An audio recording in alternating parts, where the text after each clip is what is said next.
Hey guys, Caleb and JC, your vape geeks, coming at you today with the very first mod review we are doing, the Panzer clone from Fat. What do you think about it? You've been vaping on it for probably about a week and a half now.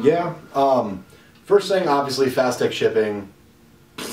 Well, it's coming sucks. from China. You can only expect so much. Once it got to the U.S., it was like 3 days. That was fine. But from China to the U.S., horribly slow. Plus restocking. I got caught in the restocking loop for a minute. So from time of order to time of delivery was about a month and a week, probably. Mm-hmm. But since I got it, I actually ordered the Fat Daddy. Is that right? Yeah, Fat Daddy Vapes.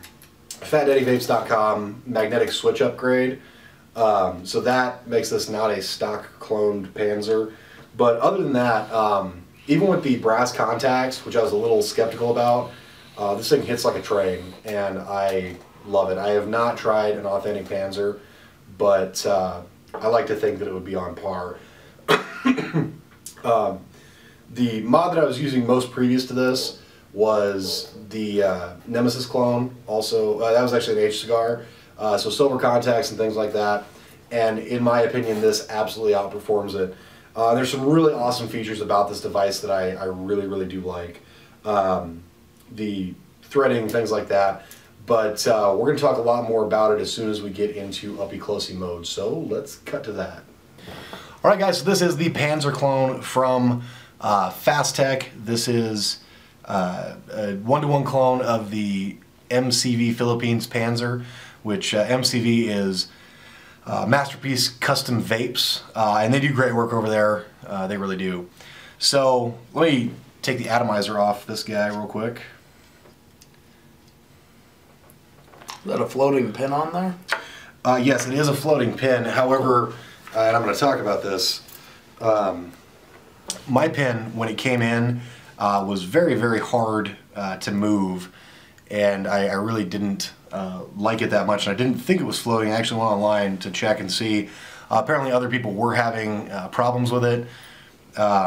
It basically just takes some pressure. It's press fit, it's really tight, so if you're having problems and your atomizer doesn't quite fit flush, just put some pressure on it and it will go in flush.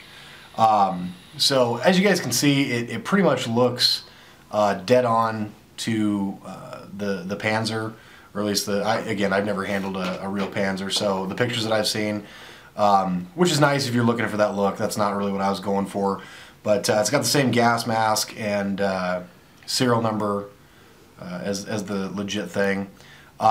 First thing I noticed taking this out of the box is that this mod is thick. I don't believe it's your standard 22 millimeter mod. I haven't measured it. I probably should have done that. But it feels really good in the hand, especially once you get that 18650 battery in there. It's nice and weighty, which is something that I'm looking for. I'm definitely a heavy-duty equipment kind of person.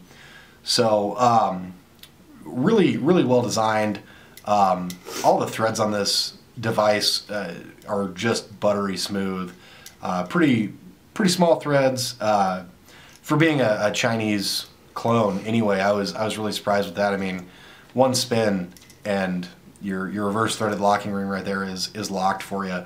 I also didn't find that I really have to use the reverse threaded locking ring very much.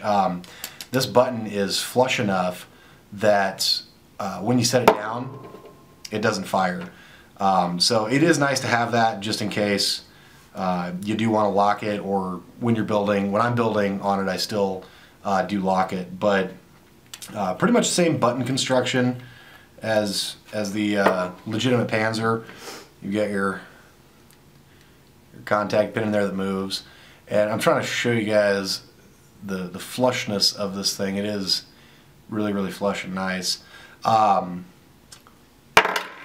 Pretty heavy piece of metal there, so that's cool. Get the battery out of here. So taking this thing apart, top cap obviously comes off, and it's got that adjustable top pin there. These pins again are copper, and that's your floating pin right. We're gonna get out of focus, but right where the screw screws in. So screw the screw out to prevent that battery rattle. And then there's a couple more pieces to this device. There's that one, and there's this one, and there's this one. So I'm pretty sure that you can use this with an 18650 and a kick.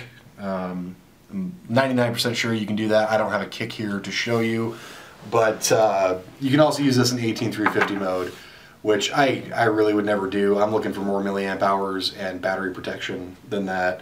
I don't really go below 30 amps anymore. But as you guys can see while I'm screwing this together, listen to this. Just awesome threads, and that's something that my last clone, the Nemesis, was really lacking on, was quality threading, and this is actually nice threading on this one too. I just can't seem to get it to start. That's user error. But again, everything sits in there nice and tight. Nothing really flexes. The interior of this, it's got really thick walls, which is nice for a couple of reasons. Number one, if you don't have a battery in there, you're not going to crush it or anything. Number two, it does help with heat dissipation for those of you that do sub-ohming like I do. One of the things that, again, with my Nemesis that I'm gonna talk about quite a bit in this review, I did notice that as I was firing my atomizer, if I was doing any sort of chain vaping or anything like that, my device itself would start to get a little bit hot. And I initially was worried that that was going to be due to my battery overheating and getting close to venting. It absolutely wasn't anything to do with that. What it was is heat from my atomizer deck, since it was completely in contact with, it was flush mounted, it was actually radiating down the sides of the device. With this being thicker metal, I do not experience that nearly as much, so that's really nice and something that I was surprised about. So putting the top cap back on, what else can I really talk about? It's got the 4 vent holes, 1, 2, 3, 4, matched up with the 4 flat sides on the device. I was really surprised. I didn't think that they were going to be able to do this top cap quite in the same way that MCV does it, but they really did do a nice job getting that texture in there and getting it to look the same. Some of the devices that have been coming out of Fast Tech, some people have had some problems with this. There's, I think, a meme already out there about the guy that does this must have been drunk one day, but pretty nifty little device, and I really am digging it. If we go ahead and stick a battery back in there, I do want to show you one downside that I've noticed. When I'm changing batteries, even if it's the same battery, on taking the battery out, I've noticed that top pin, it's not very tight, so it will move on you even if you take it off via the bottom cap. So I do find myself adjusting that top pin quite a bit, but it's just a simple like half turn out usually. And oh, still got some rattle. And it sticks out a lot farther than I thought it would with the 18650, but again, we're not accommodating that kick in this package. So there we go. That's about perfect, no battery rattle. So this is a mostly charged 18650, and as we do this is the first time that I've ever inline volt tested anything. So JC is gonna sit over here and probably tell me that I'm doing it wrong, but so it looks like this battery is right at, I hope you guys can see that, right at 4.08. You see it? You see it? 4.08. Okay? So at this point, screw the atomizer on. Yep. Now this atomizer, this is the Nimbus clone. It's running at 0.18 ohms. So pretty low. Yeah, pretty low. So volt testing under load looks like 3.59, 3.54, 3.52, 3.53. Let's give it a second to cool down a bit. 3.56 again. 3.57, 3.55. So right in the 3.5, 3.6 range. So that is a voltage drop of 4.08, roughly 40 or so, 0.40 volts. So not a horrible voltage drop at all. Especially on a 0.14, that's actually fairly impressive from brass contacts. That's really impressive. And again, it just speaks to this device. I really do like this device. It has become my daily driver. I use it all the time. It's already starting to get scratched up, which is unfortunate, but definitely something that I would order again. And if this ever breaks, I will. But I don't see this thing ever breaking. It's like a roll of quarters. It's just absolutely solid. So it's just a really great device. Outperformed my expectations by far. I believe we've covered everything. JC, you know anything I didn't cover yet?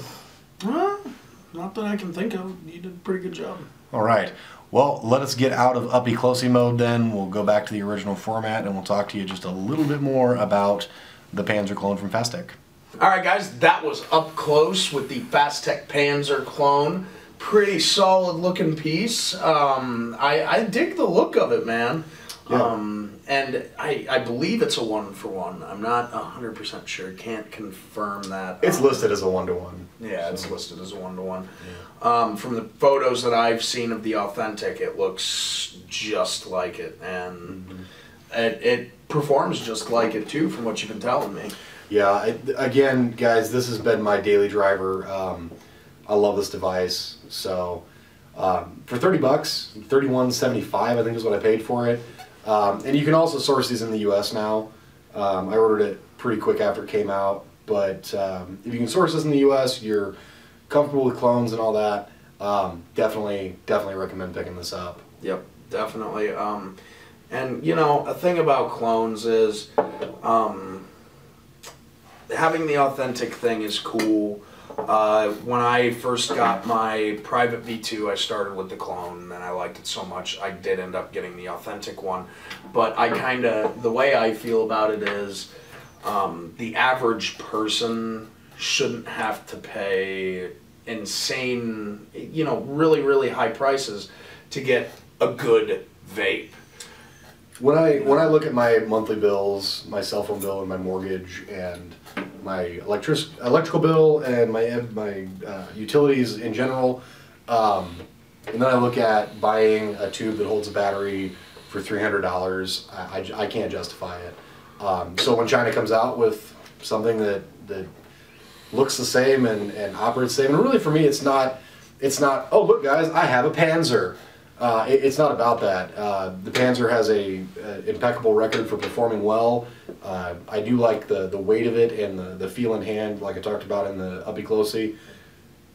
That's what it was about for me. It's about equipment that works for the way that I want to vape, and this absolutely meets or exceeds all of my expectations. So Awesome. So with that, guys, I'm Caleb. I'm JC. We're your vape geeks. Stay strong, vape on.